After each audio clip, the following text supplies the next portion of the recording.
сіздерге онлайн мектепке кіріп логин паролдарыңызды жазғаннан кейін кірген кезде сіздерді осы жаңағы айтып отырған білім класс модуліне алып келеді. Осы жерде жаңағы құпия сөзді ауыстыру деген сияқты хабарламалар шығып, бірақ та ең негізгі сіздерге осындай парақша ашылады. Бұл дегеніміз сіздер білген жаңағы кестені көретін, мұғалімдерді көретін жерге түспейсіздер. Неге? Себебі сіздердің жаңағы мектептеріңіздің ішіндегі сыныптар былтырғы оқу жылы бойынша тұр. Сондықтан ең бірінші бізде 11-ші сыныптан басталады. Сондықтан осы 11-ші сыныптардан бастап оқушыларды жаңағы түлектерді мектептен шығару, содан кейін сыныптан сыныпқа көшіру деген сияқты жұмыстар жасалынады. Неге сіздерде ең бірінші бітіруші сыныптар ретінде бізде 11-ші А сынып бар. Осы жерде 2 оқушы бар екен. Және де осы оқушылар бойынша бізде іс-әрекет алаңында таңдау бар.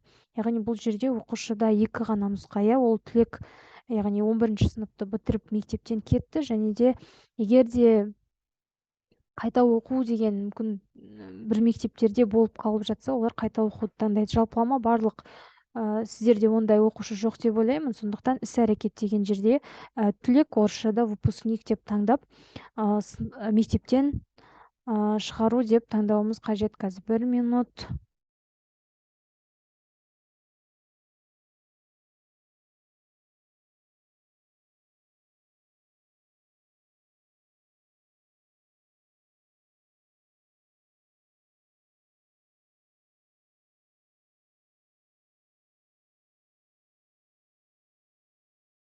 Қазір бізде енді тесттік қазір құйылып жатыр екен, сондықтан менде серверде қате деп шығып тұр. Жалпылама қараңыздар. 11-ші сыныпты шығарамыз, содан кейін бір сыныпқа төмендей береді. Яғни 11-ші сынып кетті, одан кейін бізде 10-ші А сынып. Бұл жерде іс-әрекет деген жерде бізде 3 нұсқа болады. Ол дегеніміз мектептен егер оқушы жаз айында басқа мектепке кеткен болса, мектептен шығару деп баса аламыз.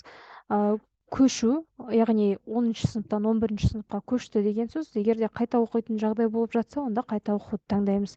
Бізде енді ең жақсы позитивтік жағдай келесі сыныпқа көшті деп есептейік. Көшті, неге көшу деп таңдаймыз. Сыныпты шығардық, яғни келесі сыныпқа көштік, сәтті деп шықты. Одан кейін төменгі параллель тағы да тура сол сияқты жасалады. Неге сыныптың үстін басамыз, бізде сол сыныптың ішіндегі оқушылар шығады. Олардың барлығына енді таңдап шығуымыз керек болады. Көшу дейміз. Осылай жаңағы келесі сыныптардың төмен бір параллельге төмен түсе береміз. Яғни мінекей көшу, мектептен шығару болсын, көшу деген сияқты осылай ауыстырып отырамыз. Жалпылама қараңыздар. Өстіп түскеннен кейін сіздерде барлық жаңағы мектептегі 1-ші сыныпқа дейін түсіп, барлығын сыныптан сыныпқа көшіргеннен кейін сіздерге қайтадан жаңағы бұрынғыша мектепті басқару, жаңағы жеке кабинет деген мүмкіндіктер ашылады. Оны қазір сіздерге 2-ші бір мектептің мысалында көрсетейін. Қазір логин құпия сөзімізді қайтадан тердік. Жүйеге қосыламыз. Бұл жерде тағы да хабарлама шығады, жаңағы ребрендингтің болғандығы туралы. Сонымен бізде бұл жерде қараңыздар, ең бірінші назар аударатын мәселе ол бізде оң жақтағы жоғарғы жеке кабинеттің жанындағы біздің оқу жылы. Егер алдыңғы жылдары біз 90-мен жұмыс істеген болсақ, ол жалпы мектептер тарапынан жаңағы 1-ші 90-нан 2-ші 90-ға көшкенде кестені көшіру кезінде ыңғайсыздық тудырды. Сондықтан жаңағы кері байланыс негізінде биыл толықтай 1 жылға ашуды жоспарлап отырмыз. Яғни сыныптарды көшіргеннен кейін сіздерде білім кластың ішінде 2023-2024 оқу жылы ашылатын болады. Және де сол жақ мәзірге тоқталайық. Бұл жерде де бұрынғыша онлайн мектеп мәзірі, мұғалімге бөлімі шығып тұрады. Бірақ та қазір қараңыздар, кез келген мұғалімге болсын, жаңағы кестені ашу кезінде бұл бөлімдер қазірге қолжетімсіз. Мұғалімдерге де, мектеп әкімшілігіне де. Неліктен? Себебі қазіргі таңда ең бірінші мектеп әкімшілері жаңағы жаңа оқу жылын бастау керек. Тек барлығы құрылып болғаннан кейін ғана мектептегі пән мұғалімдері болсын, жетекшілер болсын, оқушылар болсын, содан кейін ғана платформамен жұмыс істеулері керек. Жалпы мектепті басқару бөлімінде бізде біраз өзгерістер болды, жаңартулар болды. Соның қазір кейбіреулерімен таныстырып шығамын. Жалпы сыныптан сыныпқа көшіргеннен кейін бізде мектептің ішіндегі жалпы мектепте көшіріп қойған оқушылардың арасында қандай да бір өзгерістер келіп кету қимылдары жасалынатын болса, оның барлығы үшін бізде алфавиттік кітап енгізілді. Ол дегеніміз жаңағы былтырғы жылдары мына оқушыларға өткен кезде жаңағы оқушыларды ешқандай бұйрықсыз шығарып салатындай мүмкіндік болған. Осы жылдан бастап жаңағы тек қана бұйрықтың негізінде ғана оқушылардың жаңағы іс-қимылдарын қадағалайтын боласыздар. Ол үшін мінекей алфавиттік кітапқа өтейік. Осы жерде сіздерде барлық мектептің ішінде тіркелген жаңағы осы оқу жылының басынан жалпы қандай да оқушылар тіркелген болса, немесе кеткен оқушылар болса, оның барлығының тізімі осы алфавиттік кітаптың ішінде сақталып тұрады. Егер де мінекей әріпті таңдаңыз деген жерде, бұл жерде сіздердің мектептеріңіздегі оқушылардың фамилиялары қандай әріптен басталатын болса, сол бойынша фильтрация тұрады. Мысалға д-ны таңдайтын болсақ, мінекей бізде 3 балада жалпы мектеп бойынша 3 сыныпта д-дан басталатын фамилия бар екен. Соған байланысты мысалға түзету деп жасап, сіздер нөмір деген жерге жаңағы алфавиттік кітаптарыңызда жеке ұстап жүрген журналдарыңыздағы нөмірлерінде енгізіп қойсаңыздар болады. Жалпы алдағы уақытта сіздерге алфавиттік кітапты автоматтандырып алуға мүмкіндік пайда болады. Егер де енді осы оқу жылынан бастап барлық нумерацияларды енгізе бастасаңыздар, алдағы уақытта жеке бір журнал қағаздарда жазып жүрудің қажеттігі болмайды. Кері қайту дейік, жалпы алфавиттік кітаптың ішінде осы мектеп бойынша барлық оқушылардың іс-қимылдары сақталатын болады. Егер де жаңадан жылдың басында сіздерге оқушы келетін болса, онда сіздер осы жердегі оқу қосу деген батырма арқылы жаңағы оқушыларды енгізе аласыздар. Ол үшін мінекей ортадағы қосу батырмасын басамыз. Бұл жерде әдеттегідей екі түрлі сіздерге нұсқаны ұсынады. Ол бірінші жағдайда оқушы резидент Қазақстан азаматы, екінші жағдайда резидент емес деген. Енді көп жағдай бізде резидент жағдайын қарастырайық. Осы жерге ЖСН деген жерге оқушының ЖСН енгізейік. 08, 09 қазір.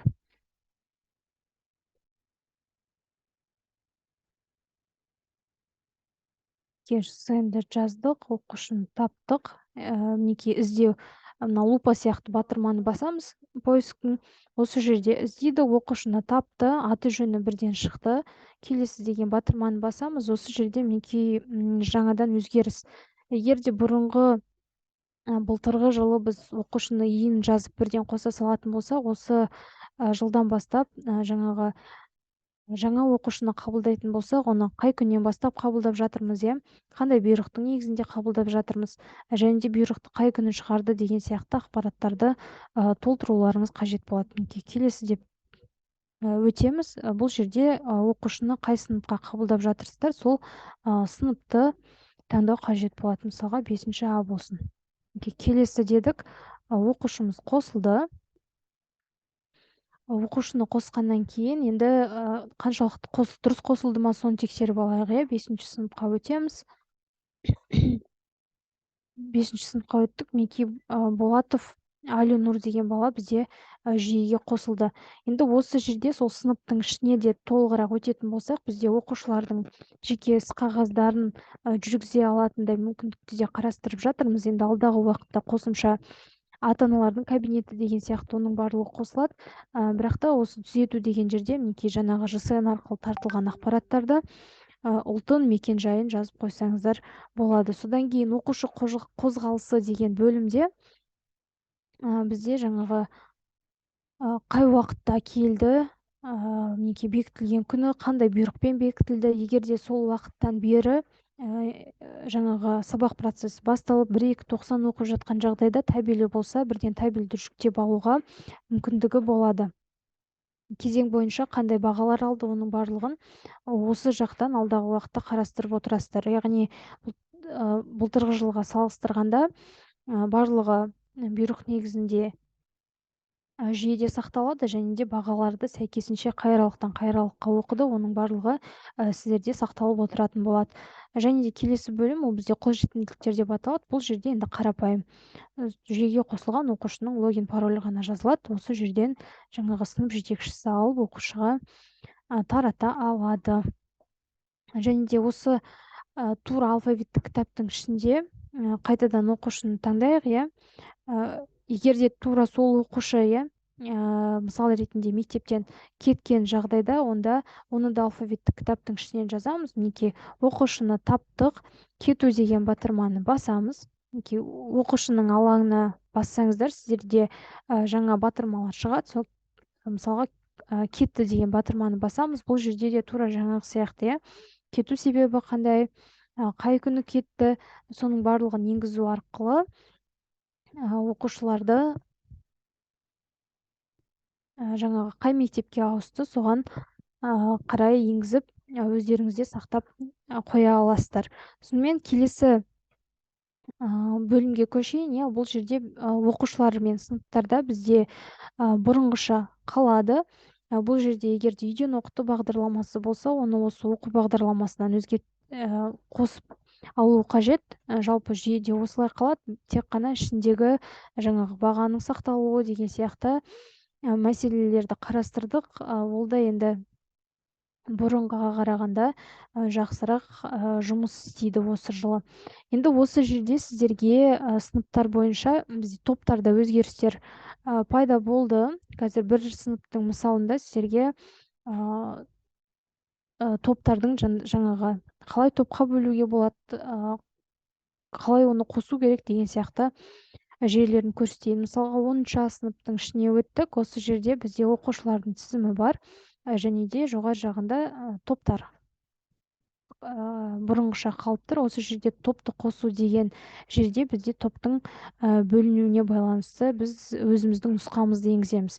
Яғни бұрынғы кезде былтырғы жылы естеріңізде болса, бізде тек қана 2 топқа бөлуге болатын және де мысалға бір сыныпта қазақ тілі, орыс тілі, көркем еңбек, дене шынықтыру болып 4 топқа бөлінетін 4 пән болса, әрбіріне жеке-жеке топ құратынбыз. Ол енді былайша айтқанда қосымша жұмыс болған. Осы жылы жаңағы бір рет топты дұрыстап бөліп қойсақ, сол топ бойынша жаңағы пәндерге бірден таңдай бере аламыз, яғни жұмысты кішкене жеңілдетеді. Мысалға осының ішінде ерікті деп таңдайын, егер де жынысы бойынша жаңағы көркем еңбек деген сияқты сабақтарда жынысы бойынша таңдасаңыз, бірден ол қызды ажыратып береді. Мен ерікті деп таңдайын, және де бұл жерде топтың санын таңдауға болады. Яғни осы оқу жылынан бастап сіздер 2 немесе одан да көп топтарды құра аласыздар. Ол дегеніміз жаңағы жоғарғы сыныптарда таңдау пәні бойынша бірнеше топқа бөліп оқыта берулеріңізге мүмкіндік пайда болды. Мінекей топтарды 2 деп таңдадық. Бұл жерде де топсыз топ жоқ дегеніміз бүкіл осы жерде сыныптың тізімі шығады және де осы сыныптың тізімінің ішінен оқушыларды қай топқа бөлеміз, таңдап аламыз және де сол топ бойынша сіздер топқа атауды бере аласыздар. Яғни бұрын бізде тек қана топ, бірінші топ, екінші топ деп тұратын, осы жолы атауында енгізсеңіздер болады. Осы жерден енгізіп сақтап аласыздар. Жалпы топтар бойынша осындай жаңартулар болды. Одан кейін келесі тоқталатын жаңартулардың бірі ол бізде қосымша білім беруге арналған жеке бөлім. Яғни егер де сіздерде оқу бағдарламасы бойынша әрбір мектепке инвариативті, вариативті компонент ретінде пәндер бөлінеді ғой. Соған байланысты сіздер осы қосымша білім деген жерде мектептеріңізде өткізілетін үйірмелер, секциялар, элективті курстар болса, жаңағы ауданның ішінде мектеп лицейлар, мектеп гимназиялар болса, өздеріңіздің мектептеріңізде өткізілуі тиіс вариативті компоненттерді осы қосымша білімнің ішінде жасай аласыздар. Яғни бұл жерде жеке топ құрылады, жеке жаңағы пәндердің атаулары енгізіледі. Соған байланысты жаңағы бір сыныптың ішінде жүрсе немесе бір секцияның ішінде бірнеше сыныптан оқушылар жинақталатын болса, оның барлығы осы жақта құрылады және де алдағы уақытта қосымша білім білім беру бойынша жеке журнал, жеке күнтізбелік тақырыптық жоспарлар жасақталатын болады. Олай болса, біреуін қосып көрейік, мысалы ретінде.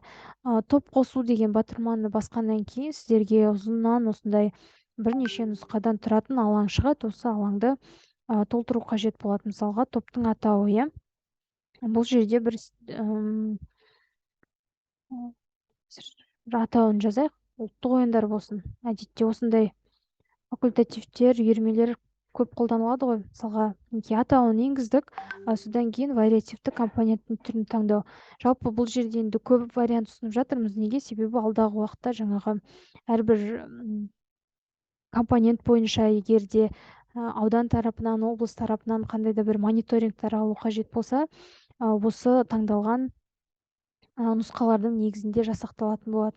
Мысалға, мінекей қараңыздар, бұл жердің барлығы жаңағы топтың ішінде көрсетілген типтік оқу жоспарының ішіндегі әртүрлі мектептерге байланысты берілетін вариативті компоненттердің түрлерін алғанбыз. Мысалға, элективті курс болсын. Осы жерден таңдаймыз, және де бірден қандай бағалау түрі болады. Әдетте ол бағалау жоқ. Қандай кезең, бір жылға ашылатын болса, жыл деп таңдасаңыздар болады. Табельде көрсетіледі ме, көрсетілмейді ме, соның барлығын бірден белгілеп кету қажет болады. Секцияның оқу тілін таңдайық. Мұғалім деген жерде бүкіл мектепте қандай мұғалімдер енгізілсе, соның барлығы шығып тұрады. Және де топты енгізу күнін тағайындау керек болады. Мінекей жоспарланған сағатты жазайық. Күн тәртібін бірден таңдап кетсеңіздер болады. Бұйрық нөмірін, бұйрықтың шығарылған күніне дейін енгізіп кетеміз. Қосу дейміз. Неге? Қосудан кейін бізде ұлттық ойындар деген осындай топтың атауы шығады. Бұл жерде неге біз сыныпқа емес, неге топтың атауына мән беріп бірінші қойып отырғанымызды айтайын. Себебі мектептерде көбінесе жаңағы гимназиялық сағаттар болсын, үйірмелер болсын, иә, ол бір сыныпқа емес, бірнеше сыныпқа өткізілуі мүмкін. Сондықтан негізді осы топтың атауына беріп отырмыз. Мінекей осы жерде іс-әрекеттер деген жерде стрелканы бассақ, осы топтың ішіне өтеміз. Бұл жерде сіздерде екі түрлі вариант бар. Яғни сіздер әрбір сыныптан үйірмені жинайтын болсаңыз, мысалға, ол кезде сіздер оқушыны қосу деп таңдасаңыз болады. Егер де негізгі жаңағы тыңдаушылар олар бір сыныптың ішінде отыратын болса, онда сыныпты қосу деп біздің мектепте бар сыныптарды таңдап аламыз. Мысалға 9А, иә, осы жерде бізде оқушылардың тізімі шығады. Осы жерде мысалға Арман бізде ұлттық ойындарға қатысып, Есеней деген бала қатыспайтын болса, оған галочка қоймасақ болады. Яғни таңдау бар бұл жерде. Қабылдау күнін тағы да бұйрықты жазып қояйық. Осылай жалпы сіздерде вариативті компоненттер бір жылға жоспарланады ғой, сондықтан жылдың басында барлығын бір рет толтырып қойсаңыздар, басқа тоқсандарда жаңағыдай қосымша бұндай жұмыстарды жасамайсыздар. Жылдың соңына дейін тура осылай, жылдың басында қалай енгіздіңіздер, жылдың соңына дейін осы жүйеде болатын болады. Қосу дедік, мінекей оқушымыз сәтті қосылды. Енді жаңа біз 9-шы сыныпты таңдадық, иә. Енді тура осы сыныпта бізде басқа сол ауысымда оқитын бір 5-ші класстың баласы да қатысу керек делік, иә. Мысалға, осы жерде 5-ші классты таңдаймыз. Тура жаңағы сияқты сол класста оқитын балалардың тізімі шығады. Мысалға, Ақназ деген қыз болсын. Таңдап аламыз. Қайтадан сол бұйрықтың нөмірін жаздық, күнін таңдадық. Мінекей қосу дейміз. Мінекей бізде екі түрлі класста оқытылатын, класстан жинақталған жаңағы топ құрылатын болады. Алдағы уақытта жалпы егер де қандай да бір себептермен, иә, белгілі бір оқушы осы үйірмеде оқуды жалғастырамайтын болса, онда оқушыны шығарып тастау деп, тура жаңағы сияқты қажетті ақпараттарды толтыру арқылы сіздер оқушыны шығарып тастай аласыздар. Және де алдағы уақытта осы қосымша білім бойынша кесте жаңағы оқу бағдарламалы толықтыратын болады. Оны жаңағы сыныптан сыныпқа көшіріп болғаннан кейін жеке нұсқаулықтар және де жеке жиналыстарда айтып түсіндіретін боламыз. Сонымен қатар енді кесте жалпы нобайы бұрынғыша қалды. Егер де міне 11-ші сыныбы бар, ішінде пәні бар, көрейік.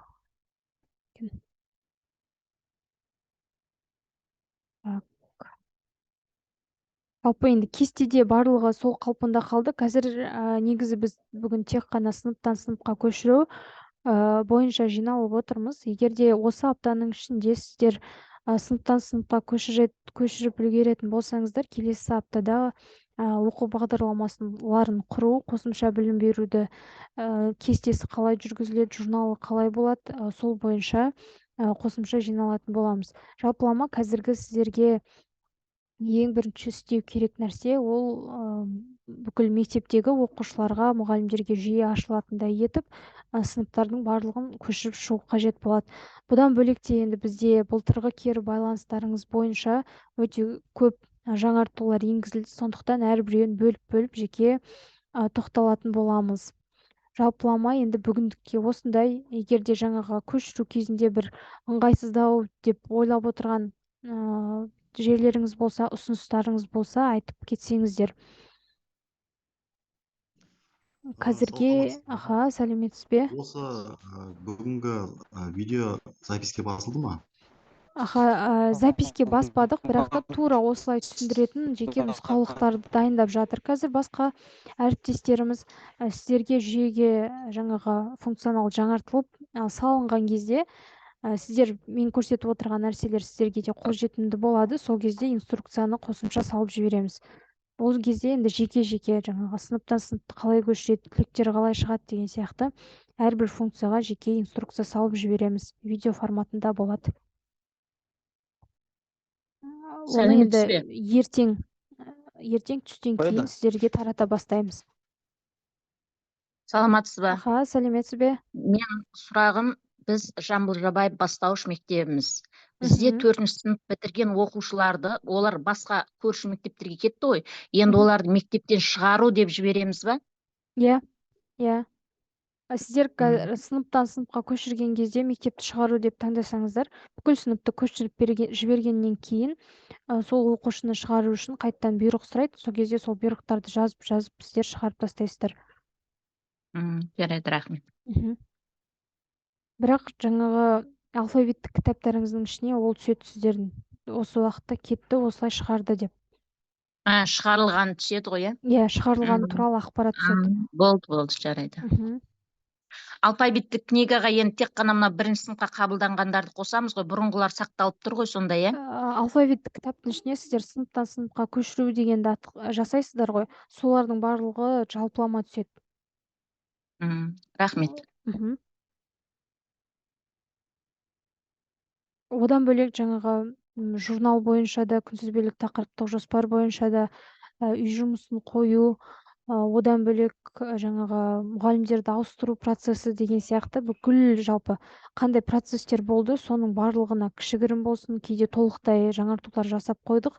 Сондықтан әрбіреуі бойынша жаңағы нұсқаулықтарды сайтқа да, сіздерге де чатқа да салып отырамыз.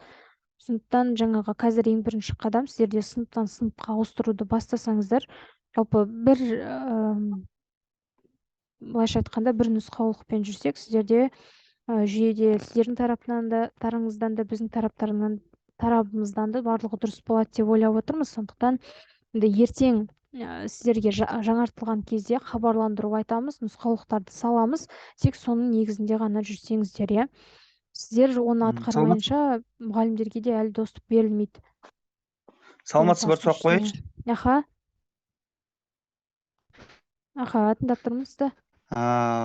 Анау күнделікті жаңағыдай мұғалімдердің журналдарын толтырғандар туралы бақылай алады. Биыл сондай функция қосыла ма? Иә.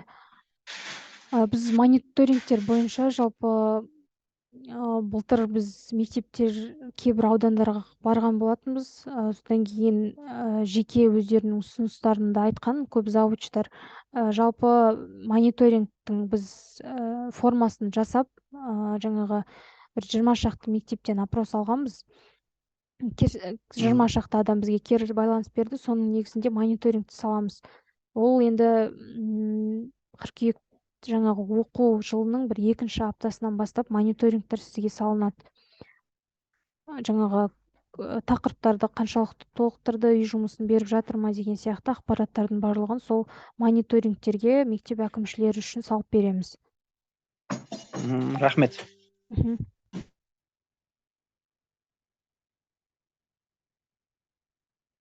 Жалпы осындай қазір енді демо версияда сіздерге тек осы ең бірінші алғашқы деген қадамды көрсетіп отырмын.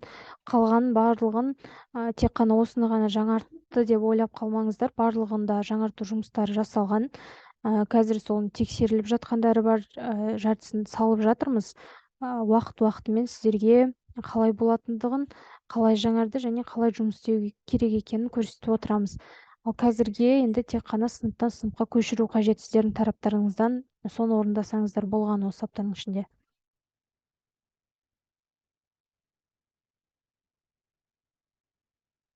Жалпы басқа сұрақтарыңыз болса, былтырғы жылы ыңғайсыздау болған осындай мәселе бар еді, соны жөндеу керек еді деген сияқты ұсыныстарыңыз болса.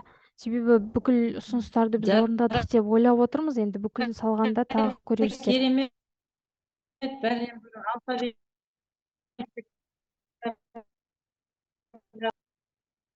Апай, даусыңыз үзіліп кетті.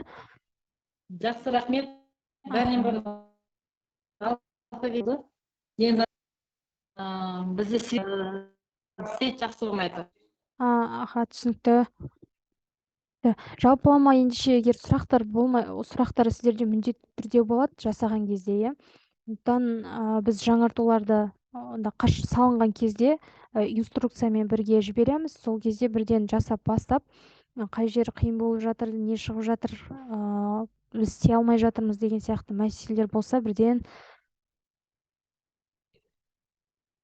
айтып отырсаңыздар. Жынысы деген жерге ұл қыз деп жазу керек шығар дейді.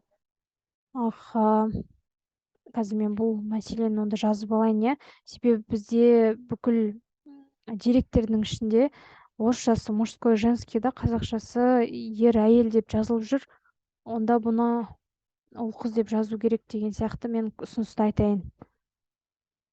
Чатқа жазған екен әріптесіміз. Рахмет. Перизат ханым, бір сұрақ бар еді, қойыңызшы. Қазір ана журналды біз көшіріп алу ғой, мектептің жылдың соңында журналдарды көшіріп аламыз ғой, шығарып алып, түптеуге, архивке. Соны толық журналды көшіріп алу функциясы енді ме? Осы биылғы жылдыкен көп мектеп шығармады меніңше. Өйткені сынып болмас, жалпы қылып шығарып алуға. Бізде жалпы бойынша осы оқу жылында жасалмады. Ол қазір жасалып жатыр. Уже бірінші тоқсанның соңына қарай уже бүкіл сынып бойынша жүктеуді береміз. Бірақ та былтырғы жылы біз тек қана әрбір пән бойынша ғана. Пән бойынша, иә. Енді осы оқу жылында ол жаңағы былайша айтқанда үлкен минус болды, оны жасап жатыр. Ведомостьтар бар, жаңағы қатысу деген сияқты әртүрлі есептерде болмаған.